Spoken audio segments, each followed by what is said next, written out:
Anger is the most powerful force on planet Earth. Someone can kill a member of your family and you can get sad or you can get angry.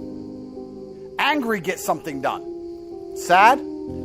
That's just sitting around hoping others feel sorry for you. Sad belongs in the therapy room, but anger belongs out here in the world. Directed anger, focused anger. I'm going to be misunderstood because I always am. I'm not saying you start smashing your head against the wall like an idiot. I'm saying that very much like a focused concentration of water through a dam can power a city. That is how your anger should work. You should focus it in the exact direction it needs to go to solve the problem. If you're poor, get angry. If your woman left, get angry. Don't get angry at her for leaving. Get angry at yourself for being left. Don't get angry at the world you're poor. Get angry at yourself because you can't afford all the things you want.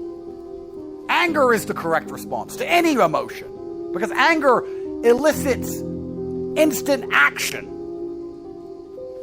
You know, I'm so anti-therapy, and I've had these conversations so many times with people. Their answer is that I need therapy, supposedly. If I need therapy, how come every single person on the planet knows my name? How come every single time I walk in the room, they're like, oh, Mr. Tate, Mr. Tate. And everyone starts going, Top G, and getting cameras out. How come I'm an international celebrity with hundreds of millions of fucking dollars? How come when I was thrown in jail and put in a Romanian dungeon for 4 months to stare at the wall, I came out perfectly fine and still destroyed the mainstream media in all of their setup interviews in a way you could never do? How come I'm so monumentally successful and my women never turned on me and I have so many fucking children and all I do is win and you're telling me that I need therapy while you're in therapy and you're a nobody? Nobody even knows who you are. I don't need therapy. I self-therapize. And I self-therapize with anger because anger makes me brave.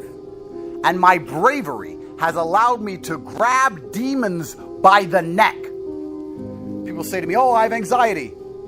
And they talk about it like it's a bad thing. Like this anxiety demon has come into his life and ruined his life. You have anxiety over stupid shit. Keep your anxiety demon and now have anxiety that you're not rich. Get to the point where you can't sit still and watch Netflix and eat ice cream because you are too anxious about the fact that you don't have $100 million. You might start doing some work. Oh, I have depression. Great, fantastic. I'm glad you have depression because you won't feel depressed on a yacht with 20 supermodels, $300 million in the bank, and a Bugatti waiting for you in the marina. Then you won't feel depressed. So it's a good thing you have depression because you don't have those things, and now you have to get them to feel better, so get to work. I have OCD. You have OCD over dumb shit like arranging your Star Wars figurines like a fucking child. You should have OCD about getting your life in order, about being in the gym on time, about training harder than everyone around you, about getting some money in your bank. You don't have to get rid of these conditions. I would argue that Elon, the man who's putting rockets into space, probably has OCD. That's how he managed to get a rocket into space. And you're saying your OCD prevents you from fucking washing the dishes because you're a fuck up and you are a failure. Get out of therapy. I publicly state that I have anxiety. I have governments trying to kill me, getting thrown in and out of jail at random, all of my assets seized, 10 girlfriends complaining, 9 baby mamas, my Jesco's broken, my private jet was clicking on the way here making a strange noise. I know they're trying to kill me anyway. I have anxiety, but I use my anxiety so that I wake up at 6:15 a.m. instantly enraged, getting to work so I win. I grabbed the demon of anxiety by his fucking neck and added him to my legion. He works for me. You have dulled your sword, so you have nothing to threaten the demons with, because you're too busy sitting around in therapy like a little girl. When anxiety turns up, you cower before it with your little weak, dull sword. I pull my blade and say, you now work for me. By force. I have depression. I have OCD. I have all of it. These demons work for me. I am the leader. They are my army. That is how I've conquered the world. If you're at home complaining, I have OCD, I have anxiety, I have depression, you need to get these demons in check. They are your weapons against mediocrity. Therapists will never tell you that. A therapist will say, oh, we have to get rid of your anxiety. We have to get rid of your anxiety. Just bend over and spread your butt cheeks. We're going to get rid of your anxiety.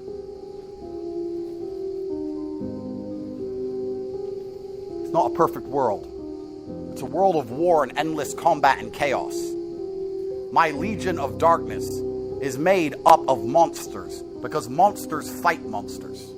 I can only beat my enemies because of all my flaws, because of all my conditions, because of everything that's wrong with me. There's things wrong with me, supposedly, but all of those things work for me.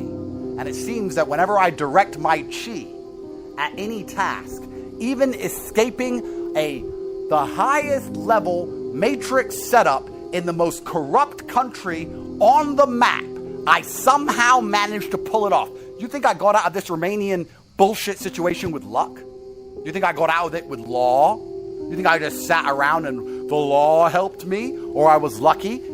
I woke up 4 or 5 times a night. I could not sleep. When you wake up and you cannot sleep, you know what you do? You lay in bed and cry like a baby. You lay in bed, wah, wah. I can't sleep like a fucking baby. The second I couldn't sleep, I was up, training, working, reading the Romanian law, learning a new language, finding Aikido, the European Court of Human Rights, endless Aikido, new legal teams, new money, new ways to combat their narratives, fighting the BBC, preparing for interviews, endless sets, endless reps, anxiety, OCD, fucking depression, everything. That's how I won. You can blink and cure your brain. You can say, I'm going to work really hard. And you know what? I'm not going to hate it. I'm not going to be stressed. And I'm not going to be bored. I'm going to love it. I'm going to love this work. I'm going to sit down for 12 hours and have the best time of my life working as hard as possible, because I have decided I'm going to blink and cure my mind, and I am going to enjoy the next 12 hours of focused work. And guess what?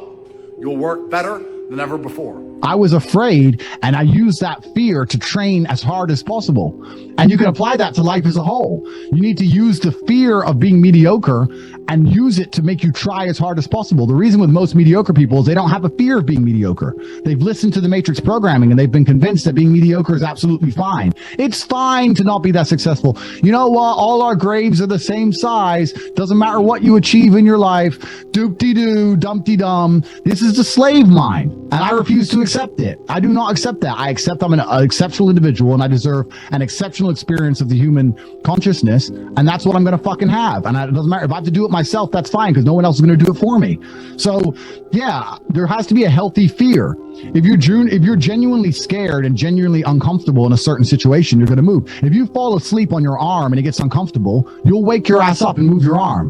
But if you're comfortable, you're not going to. So when I see somebody who's sitting in a rut and they've been in a rut for a long time, they're obviously, maybe, a couple times a week they're pissed off with the rut, when they got a bill they can't pay or whatever, and they'll message you going, I really need to get out, I've got to change my life, bro. But the second things aren't that bad, they're back to playing video games. So you're only uncomfortable 2 days a week. For 5 days a week, you're fine being a fucking loser. And that's why you're still a loser. When I had no money, James, I couldn't sleep. I couldn't sleep a single night. I couldn't sleep. Where's my money? People have Lamborghinis. I ain't got one. I couldn't tolerate the pain in my mind. People don't have that drive. If you're not afraid of being a dumbass, you're going to stay a dumbass. That's it. You need fear. This is important, especially if you are at home and you're not yet as successful as you want to be. If you don't have your life in exactly the place you want it, if you still feel trapped, whether it's financially or some other way, after the disappointment, swallow the disappointment. Take a minute and look around you and say, I deserve more than this. But then, what's the important point? You must begin to work instantly. Say depression isn't real. I said feeling depressed is real. But the idea that depression is going to strike you in your mind and there's nothing you can do about it, I think that is promoting helplessness amongst depressed people, and that's the reason they kill themselves. I don't think that making people helpless in an unfortunate situation is the great thing to do. You have to give people hope. And I explained that when you believe in something, you give it power.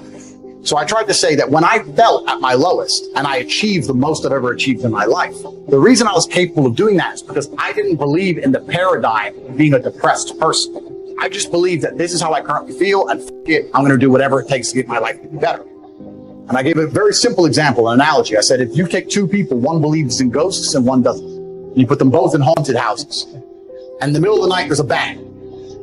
The person who believes in ghosts is now terrified. There's a ghost, they're calling an exorcist, they're panicking in the room, they're hiding. The person who doesn't believe in ghosts goes wind and goes back to sleep. It's the same noise, it's the same scenario, but it's the belief in their mind that terrifies and ruins their life. It's the belief in their mind that turns against them. And I've said this many times. I don't even give a shit about right and wrong. You can tell me depression's, you can give me with every scientific proof in the world, depression, I refuse to believe in things that take my power away. I'm only going to construct a mental model that allows me to be as powerful as possible. If believing in the idea of depression is going to take my own power away, then I won't believe in it. I don't want to believe in things that make me weak. I believe in things that make me strong. And someone goes, well, you're wrong.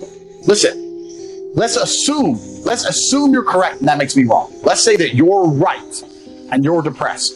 Why would I want to adopt the thinking of a man who is sad? Why would I want to think like you? Wouldn't it better to be wrong and be happy and have a sports car and a yacht and a private jet? You want to talk about right? Look at your life. Why? Don't talk about right and wrong. Let's talk about success and results. I don't believe in things that take power.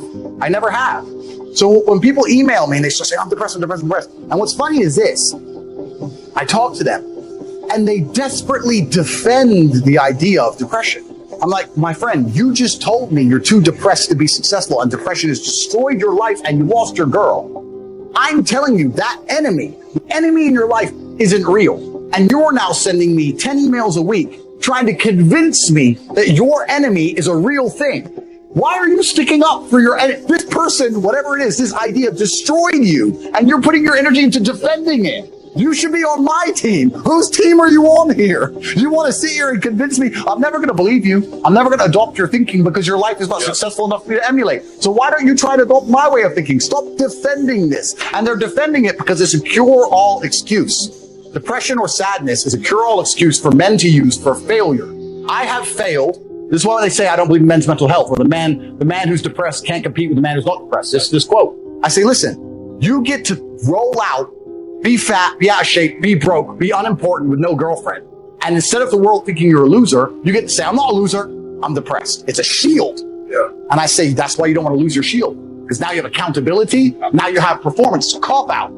Fuck it off. I don't give a shit if it's real or not. We're not about that. We're talking about success here. Get rid of your excuses, stop defending the thing that's ruined your life, and get to fucking work.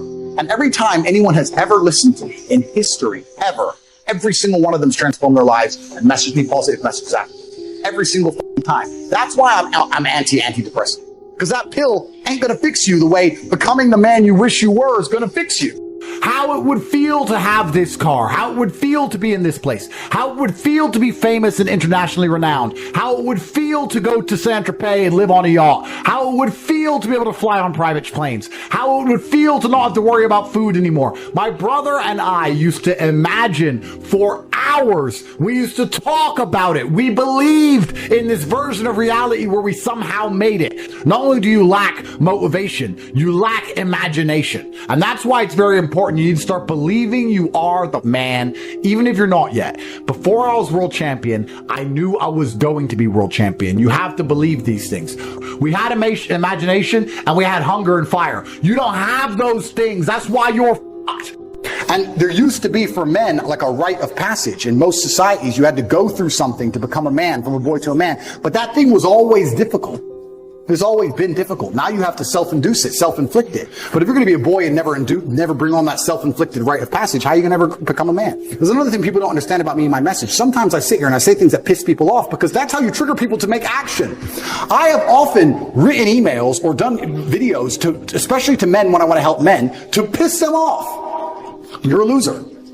You're a dumbass. Andrew, why you mean? Because you're not going to go to the gym unless I tell you you're a fucking loser. And you are a loser, and I'm not lying to you. You are a loser. The emotional trigger you need to get up off that chair is the fact that you're not important, nobody cares who you are, any girl you're ever in love with I could take, and you're insignificant. And when you die, nobody's interested. That's your fault. You could have been something else. You did that. You failed. It has to be done. You have to be a master communicator. And sometimes that involves also insulting people. Become a great listener. Get around successful people and listen. Listen to what they say, and listen to how they say it. There is something to be said for style as well as content. And never has listening to successful people been easier or less costly than it is today. And you can listen to their ideas while you do something else. While driving your car, exercising, getting dressed in the morning, anytime.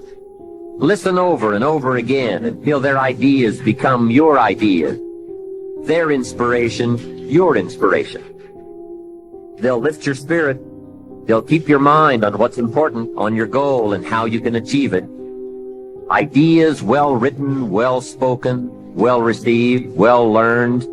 and well invested can be your driving life force for wealth and happiness. But remember, you can work hard and be sincere all your life and wind up broke and unhappy. You've got to be better than a good worker. You've got to be a good listener. Watch what successful people do. Here's why. Success leaves clues. Spend the money, time, and the effort. They're all investments, time, effort, and money. But the payoff is so great, it's hard to compare the cost to the reward. Set up an educational fund. Remember, the best money spent is the money spent to cultivate the genius of your own mind and spirit.